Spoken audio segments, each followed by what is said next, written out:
notes massa observada i em dius bon dia amb la boca seca.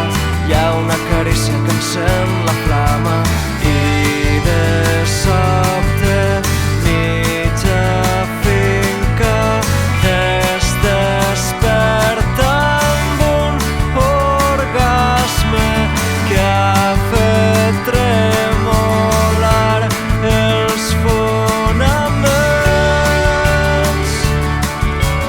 Hem perdut la vesprada sencera fem fotos al port de Catarroja. Què et sembla si avui sopem a casa? Podem cuinar-nos qualsevol cosa. El menjador es queda a les fosques per a una nit de manta i cinema. Però abans que comencen els crèdits un gran incendi s'estén de pressa.